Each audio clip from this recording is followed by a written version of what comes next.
Hey YouTube, what's up? Welcome back to my channel. I hope you guys are all doing amazing. It is finally time. It is finally here. We are making the video that has been very highly requested. I have gotten so many questions on Instagram and so many comments and so many real life stories from people that I really appreciate them sharing with me about this particular topic, and I'm very excited to talk about it because it's something that I wish I had when I was making this decision in the first place, and it's the support that I needed. And so I really hope that this video can help somebody who might be experiencing some of the same things as me, and I also really hope that this video just inspires you to be more in tune with your body and to just appreciate yourself in such a different way. So without further ado, first of all, make sure you're subscribed to my channel. Second of all, make sure you like this video because it's gonna be a good one, very informative. Get your notepad. And third thing is turn on your post notifications because who knows when I'm uploading a video these days, and it is very important that you know when it's being posted. So do all that and let's get into it. Okie dokie, so this video, we're talking about hormonal birth control. Yep, we're doing it. We're doing it. It is a real topic, and it is something that there's not a lot of information out there about. And we're not just going to talk about hormonal birth control, but we're also just going to talk about like honoring your body and just like being more in tune with how you're feeling, and also just like appreciating the wonderful beauty that is a woman's body and the super cool things that it actually does. So first I will just throw my little disclaimer out there. I am not a doctor, okay? I am not a pharmacist. I don't know that kind of stuff, okay? I am purely here speaking from my own research and or my own personal experiences. Of course, if birth control is something that you want to go on, you need to consult with your doctor. You need to make sure you're consulting with your partner, whether you want to go off and on it just for like, you know, we don't want random babies, you know, happening here. Yeah, just make sure that you are consulting with your doctor before you plan on stopping your birth control, starting birth control, or just anything here. Again, this is personal experience, personal research, and is not meant to like diagnose or cure or treat anything. This is purely just meant to inspire you to seek further help in ensuring that your body is performing to its optimal level. I will just start with my story because that is kind of what this is about. So in 2020, does that make sense? Yeah. September of 2020, I decided to get an IUD, which is a form of birth control that is like a little tiny U-shaped thingy. And I guess it's U-shaped, it's not, it's uterus shaped. And they just pop it up there.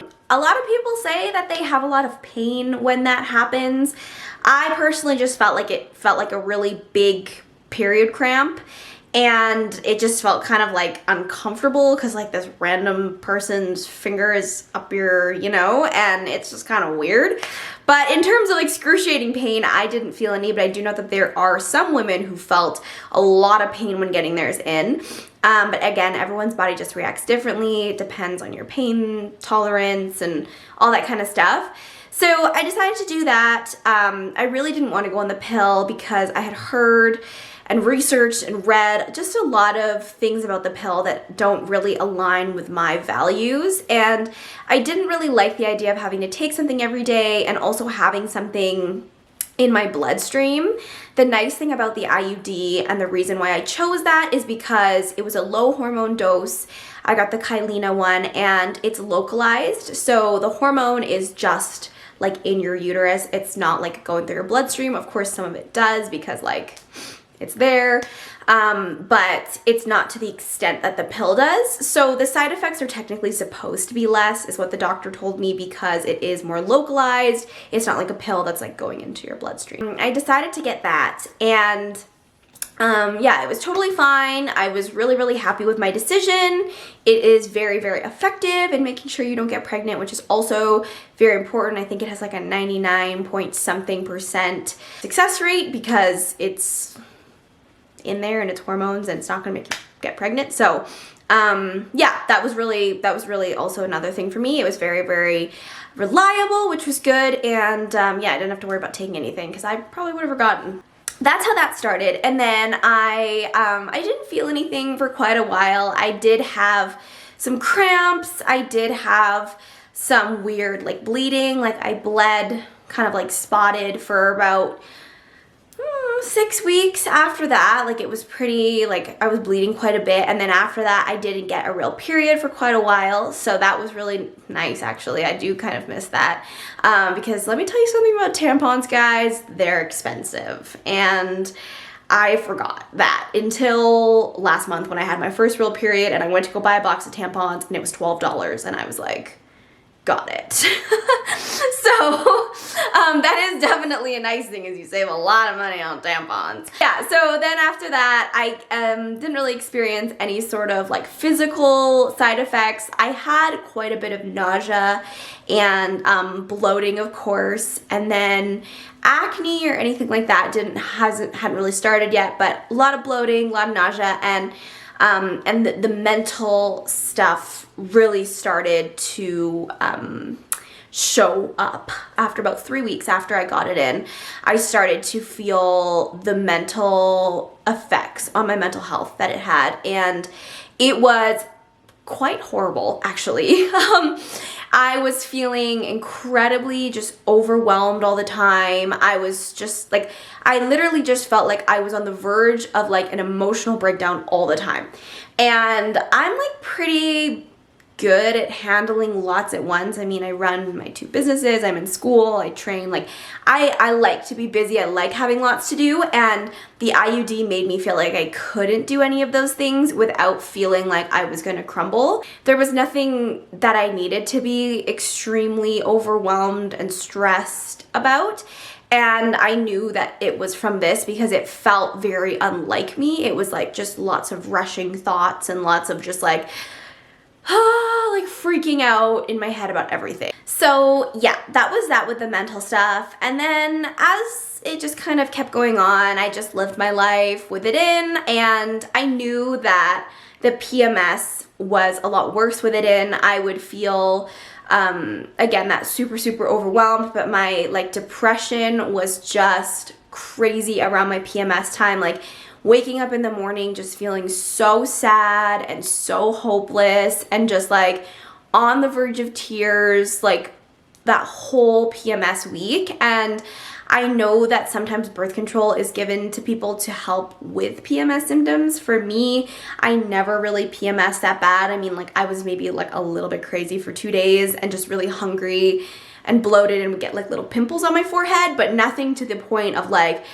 extreme sadness, anxiety, depression, extreme hunger, like eating like 3,500 calories, and like just everything that I experienced was taken to like the next level. So yeah, that was that. 2020, 2021. Then came the beginning of 2022. And I thought, they do say that after 3 to 6 months, your body is supposed to adjust and you're not supposed to get any side effects anymore. And towards the beginning of 2022, my side effects actually started to get worse. I started to get worse acne on my face, like to the point where it wouldn't go away like throughout the whole month. I would have like giant pimples on my cheeks. I'd get lots of little pimples like all over my forehead, and my skin was getting very oily, and like my makeup wouldn't stay on, and it was just so oily. Like you could see it in some of these videos. Like I feel like when I watch them, I'm like, oh my god, my skin looks so oily. And you could see it in videos, you could see it in photos. Like at the end of the day, when I'd wash my face, it felt like I was washing like a film off of my face. And usually I have quite dry skin, so that to me was like not normal. So yeah, and then of course the oily skin was causing the acne. And then, you guys, comes the best thing ever. Come what was that? April, which was a month before my show, I got a little bit of a bacterial infection from the overproduction of oil in my body due to the androgenic nature of progesterone, which is what's in the IUD. So I started to get really bad breath. I started to get some like bacterial infections down there that you had to take antibiotics and meds for. I started to get really oily, smelly hair. I started to get BO, and I just smelled, okay? I just stunk. It was gross. And it made me, of course, feel really horrible about myself. Smelling myself all the time, I was like, I don't like this. So yeah, that was a bit strange. And it just kept going. And I kept getting, just being smelly, and I couldn't go more than like 2 days without washing my hair because it was so oily and the oil would smell.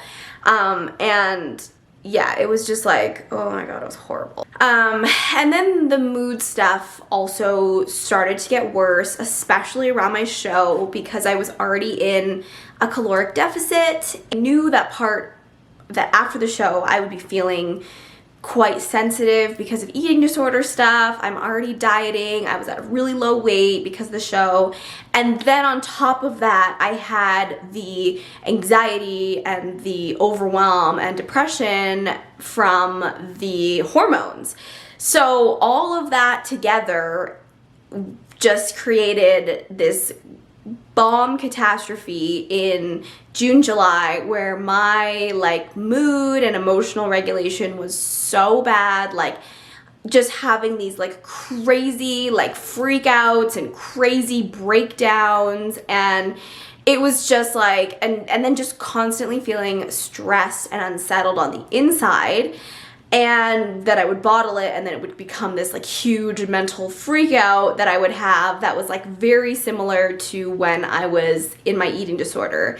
And part of that knew had to do with like the low weight and stuff, but like I knew that it wasn't all of that because the emotions I was feeling were so intense and so uncontrollable. I knew it wasn't just because I was at a lower weight than I usually am.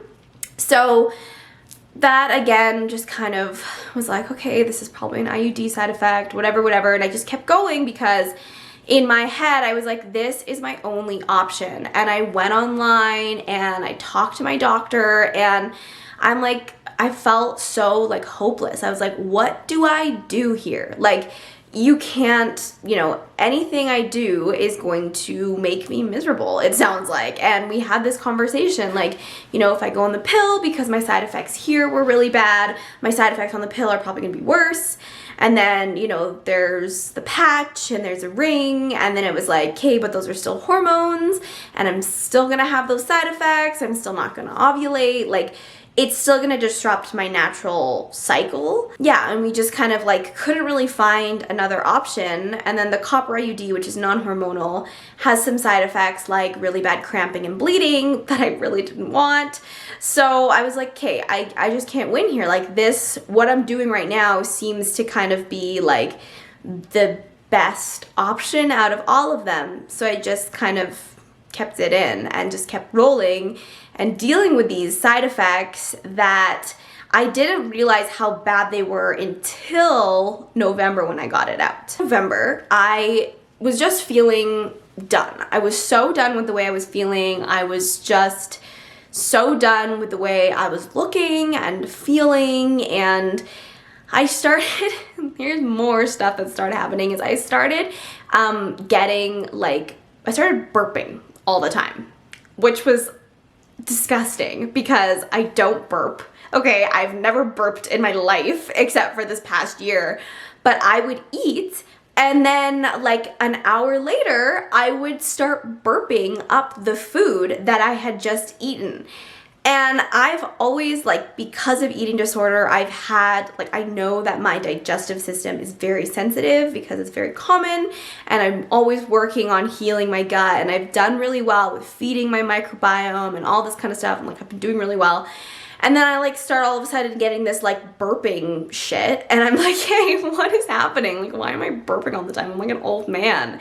And so eventually I was just like, it got so bad to like, I would drink water and I would burp afterwards, or I would like brush my teeth and I would burp afterwards. Like, it was just so weird. I was so gassy, and I always had this like bubbly like feeling in my throat of like I could burp at any second. So yeah, I was like, you know what, enough is enough. I'm gonna go figure out what to do with myself, because I was just miserable. And then not to mention, I'm super busy with training my in-person clients and going to school and running Glow Body, and I just felt like I was crumbling.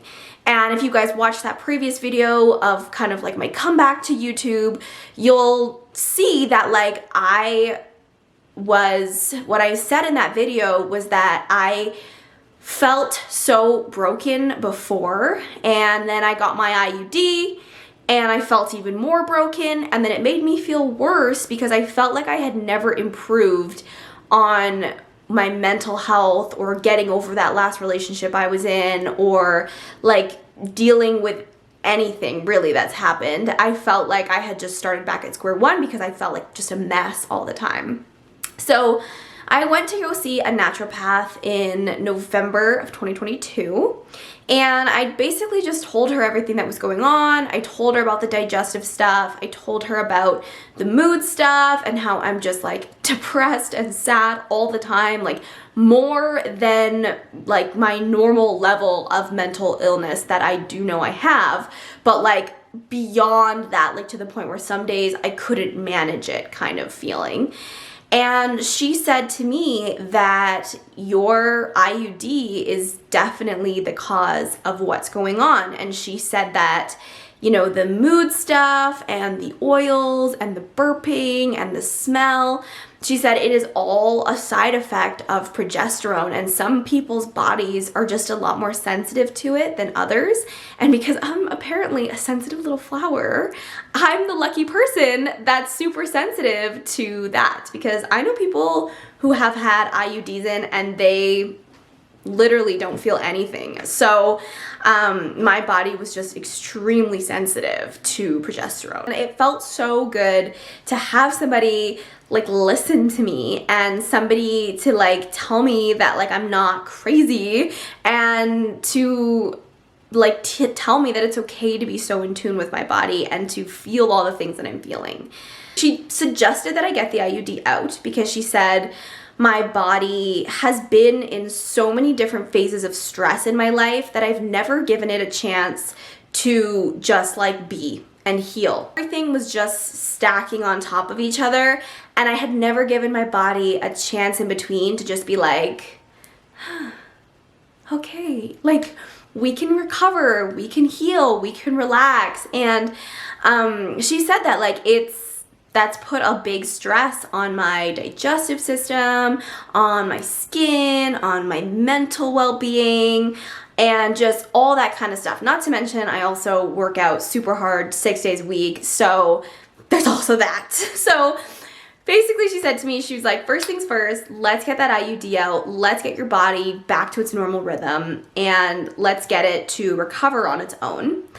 And second thing, she put me on a bunch of supplement protocols to help with my digestive functioning, to make sure that I was breaking down my food well enough and that my bloating was gone, and to help with that bacterial overgrowth that was going on from the IUD, which was causing the bloating.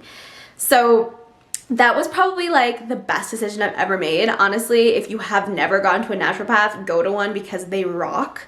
She was absolutely amazing and absolutely changed my perspective on so many things and on my body, and almost gave me permission to like be nice to myself, which is something I really struggle with. I'm always trying to like push for more and push harder and find discomfort in things, because that's how you grow, and that is super important, but I never know when to like dial it back to be like, okay, like let's adapt to this discomfort now, and let's, you know, heal a little bit. And so that was really nice for her to kind of almost give me permission to let myself heal from things, and to kind of spark this new like confidence in myself that I'm like taking back control of my body, and I am the one that's in charge of making sure that my body runs as smoothly as possible. So yeah, that naturopath rant aside, she was great. She is great. If you ever want to see a naturopath, hit me up. I'll send you her way.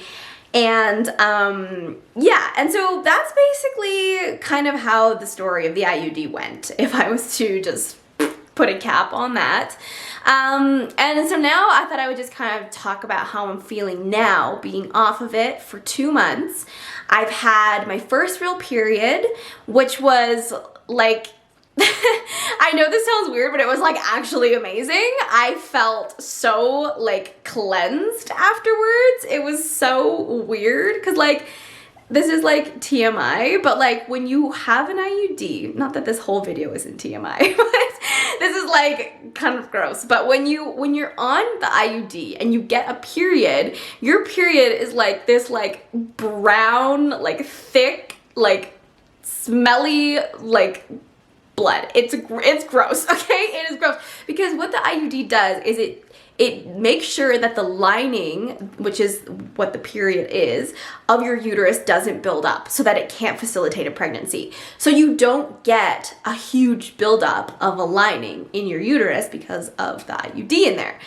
So when you do like bleed, like some people don't get a period at all, but like I still got one for like a day, and it was just always this like really just like dark red or like dark brown, like goopy blood, and it was disgusting. So now that I got my first real period, there was this like bright red like blood coming out, and I was like, oh, wow. And I literally could like feel physically, like I know this sounds weird, but I could like physically feel the lining of my uterus like shedding and like cleansing itself, because that's essentially what your period is. Your body builds up this lining in your uterus being like, okay, like we could get pregnant, then your egg releases, and then if it gets fertilized and it implants and into the lining of your uterus, which nourishes the egg so that it can grow, and then it becomes a baby. That's how it works in a nutshell. And so at the end of the month, if you don't use that lining, it needs to go somewhere and you need to cleanse it out, and it's like a reset for your body.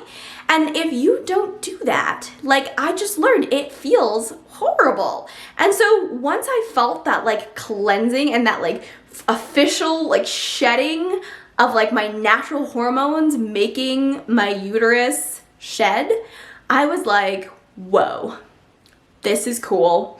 I feel really good.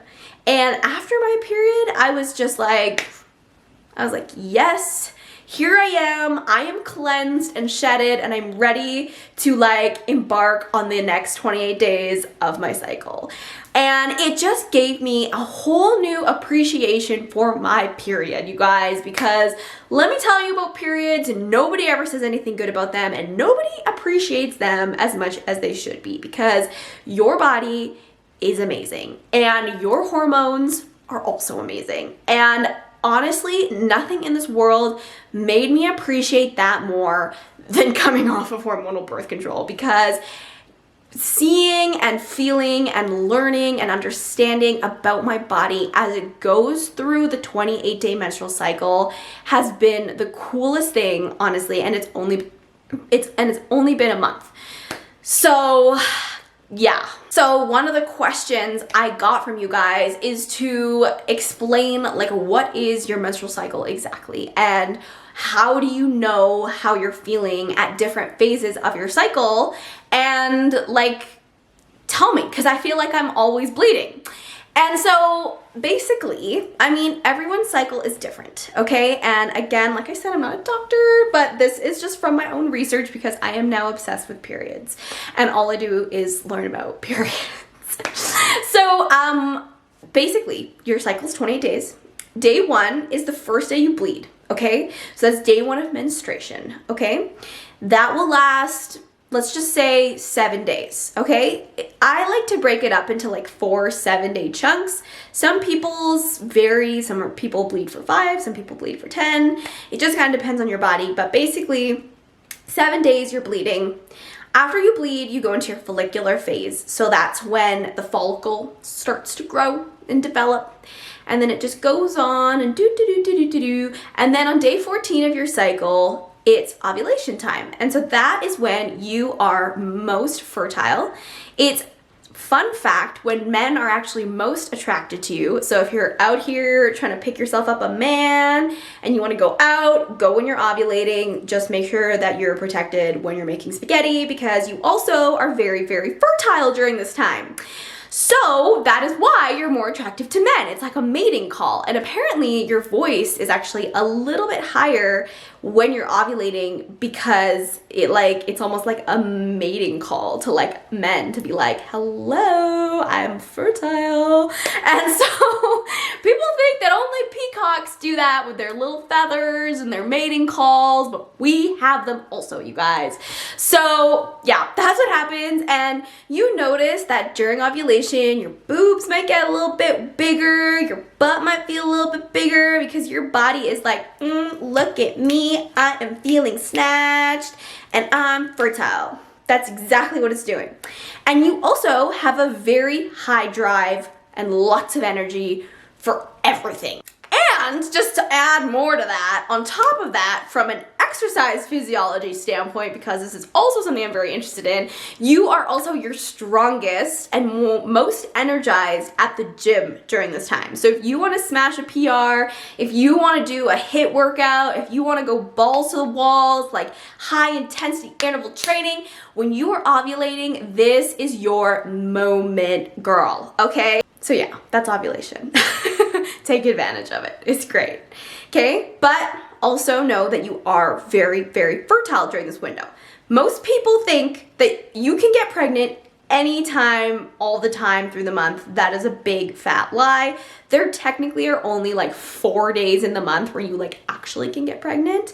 Of course, that's me not telling you to be safe all the time, but I'm just like being realistic and telling you like actually how your body works. You are most fertile when your egg is being released, and in order for the egg to get fertilized, it needs to be in the upper third of your oviduct, okay? That is like really specific, okay? And that's only there for like a little baby bit of time. So yeah, that's ovulation. After ovulation comes the luteal phase. Now the luteal phase is when your body starts to kind of dial down a little bit. You'll start to feel a little more tired towards the end of the luteal phase. And I said luteal, it's definitely pronounced luteal, but you'll start to feel a little more tired towards the end of it, a little less social, a little more calm, maybe a little like, you know, PMS, anxiety, kind of craziness happening towards the end of the luteal phase, because your body is preparing to menstruate again and your hormones are decreasing. So then, when progesterone drops off at the end of your luteal phase, you then will enter menstruation, which is when you start to bleed. And then the whole cycle starts all over again. So that is basically how your menstrual cycle works. There are lots of ways that you can support it, which I am going to get into now. During each time of the phase, your body is going to feel a different way because your hormones are doing all kinds of things. So during the follicular and ovulation part of your cycle, you will feel a little more energized. Your body is a lot more receptive to stress and can handle it a lot better. Your appetite is probably a little more regulated. You're not actually burning as many calories as you do in the second half of your cycle. It's like really negligible though, so like don't take that too seriously. It's like maybe an extra 50 calories. There's a lot of studies that have a lot of varying information on actually what the calorie burn difference is and your metabolism is between the two phases, but most of the time it's pretty negligible, and your body will kind of account for that because in the second half of your cycle, because you are burning more calories, naturally, like your resting metabolic rate is higher, you will naturally be a little more hungrier and probably eat more unless you're tracking your calories or something. So yeah, but basically first half of your cycle, you're a lot more energized. Second half of your cycle, you're a lot more reserved, tired, just a little more dialed down. So in order to support yourself through these different phases, I've started doing something called seed cycling. And so seed cycling is basically where you take an app. I use Flow. I'll pop a little thing up here to show you what app it is. It's a free app. There is a paid version, but you can use the free version. And I track my cycle. So from the first day I start bleeding to the last day I'm bleeding, ovulation, all through. And I basically, for the first 14 days, from the first day I bleed until the day I ovulate, and most of the time you can tell when you're ovulating because you will start getting like sticky discharge down there, and that's how usually you can tell when you're ovulating. You also just feel like everything feels great when you're ovulating because you're just so energized. So during those phases, you will eat flax seeds and pumpkin seeds. With your flax seeds, make sure that you grind those before you eat them. And then pumpkin seeds, I like to eat the Austrian pumpkin seeds that my friend Sabrina, she sells them. I will link her Instagram handle here if you want to check out Alta Fit Foodies. They make really great Austrian pumpkin seeds, or they supply really great Austrian pumpkin seeds that are a lot bigger and they're a lot more nutrient dense than normal pumpkin seeds. So I take those. And the point of the flax and the pumpkin seeds is the pumpkin seeds are really high in zinc. And so they help support your body through that phase. And then flaxseed helps your body with natural estrogen production. So it supports the production of estrogen in your body. And it also helps remove any excess estrogen. So maybe during that phase, if your body's producing a little bit too much estrogen, flax has been seen to help remove extra estrogen in your body. So then once you ovulate on day 15, so I guess the day after you ovulate, after day 14, you start doing a cycle of sesame seeds and sunflower seeds. So tahini is totally cool, and then the whole sunflower seeds are also cool.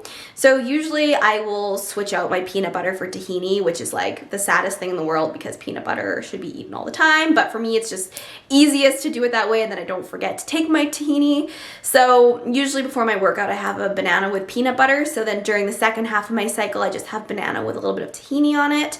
Not as yummy, but we gotta do it for the cycle. And then I'll throw in sunflower seeds into my morning yogurt bowl, or some people like to throw it into a salad, or you can make your own sunflower seed butter. I wouldn't suggest buying sunflower seed butter from the store just because usually that has a lot of sunflower oil in it, which we know vegetable oils are a negative. So yeah, I will do that for my seed cycling in the second half of your cycle. And the point of that is to help support your body's production of progesterone, because that's what's higher in the second half of your cycle.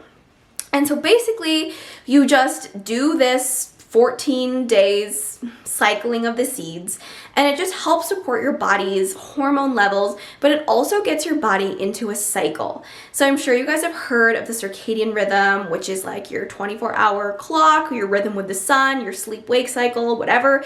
So not only do we have that, and that's a really great rhythm to make sure that you're in tune with, and I will create a video definitely more on that, but as women, our biological clock also runs on the 28-day cycle. Men run on a 24-hour cycle for everything, whereas women, we run on the 24 and the 28-day cycle. So having the seed cycling is a really great way to help support our body get into that natural cyclical rhythm of the 28-day cycle. So you guys, on that note, I'm gonna wrap up the video here. Otherwise, it is going to be incredibly long. If you guys have any more questions, please do not hesitate to reach out to me on my Instagram or comment below any other questions you have, and I will make a part 2 to this video to address more ways that you can help support your body, whether you're on birth control or off birth control, and to just help you appreciate your body for what it is. Our bodies are amazing machines that definitely get taken for granted, and because of how industrialized our world is these days, I feel like we're constantly being more and more removed from our bodies, and we are almost becoming like dehumanized sometimes. And that's one thing that I felt on the IUD, is I felt so removed from my inside voice and who I was and the things that I believed in, that I really just didn't feel like myself anymore. And ever since I got it out, I feel this new sense of confidence in myself, and I feel like my inner dialogue with myself is a lot healthier. I feel a lot more confident in my opinion about things. I feel a lot more confident in the way I go about my day. And just overall, I feel more in touch with myself as a human, not just myself as me. I feel I feel my body, if that makes sense. So I really hope that this video inspires you, whether you're a male, a female, you don't identify as either, you're on birth control, you're not on birth control, you're whatever you are. I just want the takeaway of this whole message I'm sending to just teach you guys to be more in tune with your bodies and understand that no matter what goes on around us in the world, whether it be medication we're being told to take, medication we're choosing to take, it be social media, the food we eat, be our job, like anything outside of the natural world, just understand that at the end of the day, you are a human being and your body is very, very important, and it runs, and it's also very, very smart, and it runs on its own cycles that need to be honored, especially in a world where everything is being forced. You know, we're forced to be awake early if you have to get to a job early, or, you know, you have to eat poor quality food because that's all that's there. It's very important to make sure that we're supporting our bodies through their natural cycles, whether you're male or female. Biologically, it's very important that you are supporting your natural cycles. So make sure you guys subscribe to my channel, make sure you give this video a like, share it with a friend if this is something that they need to know, and I will see you guys in the next one. I'm gonna burp, I'm like, ew.